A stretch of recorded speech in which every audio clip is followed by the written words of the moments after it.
Pemirsa, harga minyak menguat dalam perdagangan yang bergejolak pada perdagangan Senin seiring meningkatnya ketegangan retorika antara Amerika dan Iran.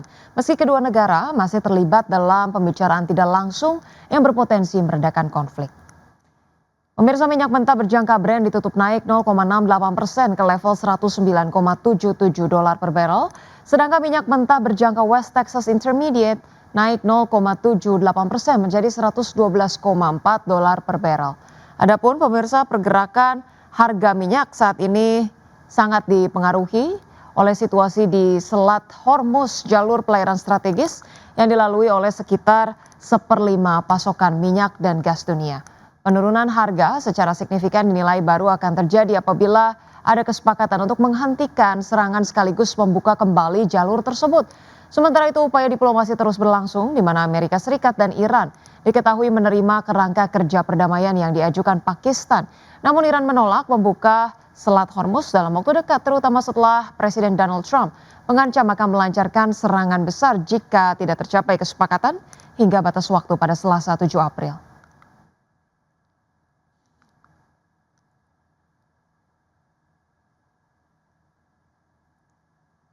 Iya, pemirsa, selanjutnya kami hadirkan informasinya data untuk bursa global, pemirsa, di mana kami hadirkan informasi terkait dengan bursa ekuitas Wall Street. Bursa Wall Street menguat pada perdagangan Senin seiring dengan investor yang mencermati perkembangan negosiasi antara Amerika Serikat dan Iran yang berpotensi mengarah pada gencatan senjata di tengah meningkatnya ancaman eskalasi dari Presiden Donald Trump terkait dengan pembukaan Selat Hormuz. Ketiga indeks utama Wall Street mencatatkan kenaikan tipis di mana indeks S&P 500 dan Nasdaq bahkan berada di jalur penguatan selama 4 hari beruntun menjadi rally terpanjang sejak Januari. Pada perdagangan Senin, pemirsa, indeks Dow Jones Industrial Average ditutup naik 0,36% ke level 46.669.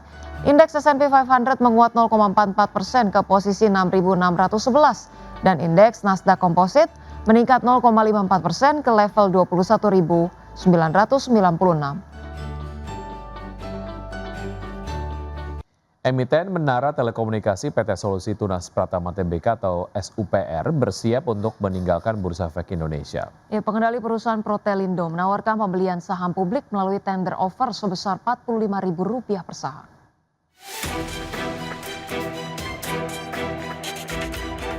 Emiten Menara Telekomunikasi PT Solusi Tunas Pratama Tbk atau SUPR bersiap meninggalkan Bursa Efek Indonesia. Pengendali perusahaan Protelindo menawarkan pembelian saham publik melalui tender offer sebesar Rp45.000 per saham. Rencana go private ini diumumkan manajemen SUPR dalam keterbukaan informasi Senin 6 April 2026. Langkah delisting diambil karena perusahaan belum memenuhi ketentuan minimum free float di bursa. Selain itu, strategi efisiensi dan restrukturisasi kepemilikan dalam grup menjadi pertimbangan utama untuk keluar dari pasar modal. Protelindo sebagai pemegang saham pengendali akan melaksanakan penawaran tender sukarela atau VTO untuk membeli saham publik. Harga yang ditawarkan sebesar Rp45.000 per saham, lebih tinggi dari nilai acuan rata-rata harga tertinggi selama 12 bulan terakhir yang tercatat sekitar Rp42.295. Namun rencana go private dan delisting ini masih harus mendapat persetujuan pemegang saham independen melalui RUU PSLB. Rapat tersebut dijadwalkan digelar pada 20 Mei 2026 di Jakarta. Hasil RUU PSLB akan menjadi penentu akhir apakah SUPR resmi meninggalkan bursa atau tetap menjadi perusahaan terbuka. Berbagai sumber IDX Channel. Pemirsa, Otoritas Jasa Keuangan mengungkap dampak jangka pendek usai dibukanya daftar saham dengan kepemilikan terkonsentrasi tinggi atau High Shareholding Concentration, di mana OJK menyebut dampak yang ditimbulkan diantaranya adalah outflow investor asing dan terjadinya peningkatan volatilitas di saham-saham tertentu. Implementasi pembukaan data daftar saham terkonsentrasi alias High Shareholding Concentration akan menimbulkan efek samping negatif berupa tekanan jual sampai hengkangnya investor asing. Namun Otoritas Jasa Keuangan menyebut hal itu hanya akan berlangsung dalam jangka pendek. Kepala Eksekutif Pengawas Pasar Modal, Keuangan Derivatif dan Bursa Karbon OJK Hasan Fauzi mengatakan, pihaknya memahami bahwa dalam upaya menuju struktur pasar modal yang lebih sehat ke depan, memang terdapat konsekuensi jangka pendek. Konsekuensinya antara lain risiko outflow asing dalam periode rebalancing investor global di tahap awal implementasi HSC. Sejalan dengan hal itu, ada kemungkinan terjadinya peningkatan volatilitas untuk sementara waktu. Fauzi mengatakan, meski ada konsekuensi jangka pendek, dinamika tersebut adalah fenomena atau respon yang bersifat transisional atau sementara dan menjadi bagian dari proses penyesuaian yang tidak bisa dihindari. Kami memahami bahwa dalam upaya dan proses reformasi integritas menuju struktur pasar modal kita yang lebih sehat ke depannya, memang mungkin dan dapat membawa konsekuensi jangka pendek. Dalam konteks ini, potensi dampak yang dapat muncul antara lain misalnya penyesuaian portfolio yang tentu serta-merta diselaraskan oleh para investor kita, baik investor domestik maupun global. Dan ini tentu berpotensi memicu tekanan jual untuk sementara waktu. Ada juga potensi outflow misalnya pada periode rebalancing terutama di waktu-waktu awal ini. Serta kemungkinan terus terjadi peningkatan volatilitas untuk sementara waktu dan pelebaran antara bid-ask spread pada saham-saham tertentu. Adapun implementasi pembukaan data High Shareholding Concentration merupakan satu dari 4 agenda inisiatif yang sudah diluncurkan OJK untuk mendorong transparansi pasar modal tanah air. Selain HSC, OJK juga memberlakukan minimum free float 15%, pembukaan data kepemilikan saham di atas 1%, dan granularitas data investor menjadi 39 tipe investor. Berbagai sumber IDX Channel. PT Bukit Asam Tbk menargetkan produksi batu bara mencapai sekitar 50 juta ton pada tahun 2026. Ya, pemirsa, target produksi tersebut meningkat 5,93% dibandingkan dengan realisasi produksi tahun 2025 yang tercatat sebesar 47,2 juta ton. PT Bukit Asam Tbk menargetkan produksi batubara mencapai sekitar 50 juta ton pada 2026 atau meningkat 5,93% dibandingkan dengan realisasi produksi sepanjang 2025 yang sebesar 47,2 juta ton. Direktur Utama PT Bukit Asam Tbk Arsal Ismail mengatakan target tersebut ditetapkan setelah perseroan memperoleh persetujuan rencana kerja dan anggaran biaya 2026 pada 6 Maret lalu dari pemerintah tanpa adanya pengurangan volume produksi dari yang sebelumnya diusulkan. Arsal menyebut target kinerja yang lebih baik pada 2026 dapat dilakukan melalui peningkatan efisiensi serta optimalisasi portofolio bisnis berkelanjutan dengan mempertahankan fundamental yang kuat serta strategi yang adaptif berkelanjutan. Adapun pada tahun 2025, perseroan berhasil meningkatkan volume produksi batubara sebesar 9% secara tahunan menjadi 47,2 juta ton. Kenaikan produksi tersebut turut diikuti pertumbuhan volume penjualan sebesar 6% menjadi 45,4 juta ton.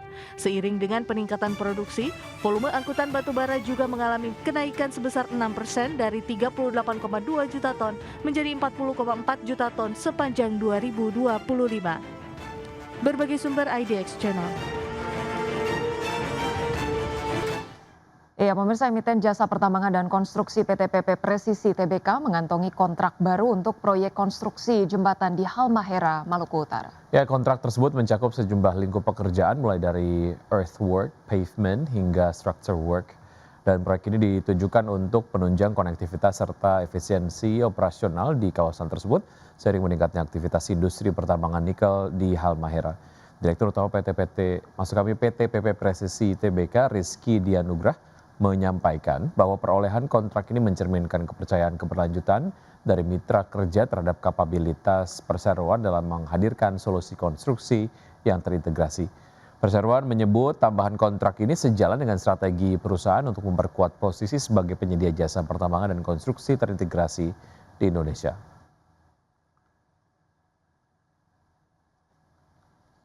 Pemirsa, kinerja APBN hingga saat ini masih menunjukkan tren positif di tengah ketidakpastian global dan ketegangan di Timur Tengah. Ya, hingga akhir Maret 2026 realisasi penerimaan pajak telah mencapai 394,8 triliun rupiah atau tumbuh 20,7% secara tahunan. Kinerja APBN hingga saat ini masih menunjukkan tren positif di tengah ketidakpastian global dan ketegangan di Timur Tengah yang berkepanjangan. Kinerja APBN yang masih positif ini menunjukkan strategi yang dilakukan pemerintah telah berdampak pada perekonomian nasional. Berdasarkan data Kementerian Keuangan, realisasi penerimaan pajak hingga Maret 2026 telah mencapai 394,8 triliun rupiah. Angka ini tumbuh 20,7% secara tahunan.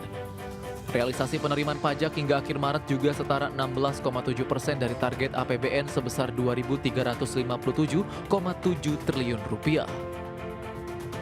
Selain pajak, penerimaan dari kepabeanan dan cukai tercatat 67,9 triliun rupiah, kontraksi 12,6%, dan penerimaan negara bukan pajak terrealisasi 112,1 triliun rupiah, turun 3% dibandingkan periode yang sama tahun lalu. Dari sisi belanja, hingga akhir Maret 2026 realisasi belanja negara mencapai 815 triliun rupiah atau tumbuh 31,4% secara tahunan. Realisasi ini setara dengan 21,2% dari pagu APBN sebesar 3.842,7 triliun rupiah.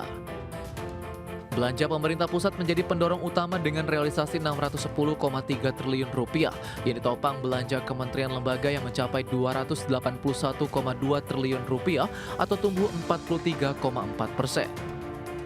Sementara belanja non-kementerian lembaga tumbuh 51,5% menjadi 329,1 triliun rupiah. Adapun transfer ke daerah relatif stabil bersebesar 204,8 triliun rupiah atau kontraksi 1,1%. Hingga akhir Maret 2026, defisit APBN mencapai 240,1 triliun rupiah atau setara 0,93% terhadap PDB. Sementara itu defisit keseimbangan primer tercatat 95,8 triliun rupiah. Jakarta, Tim Liputan IDX Channel.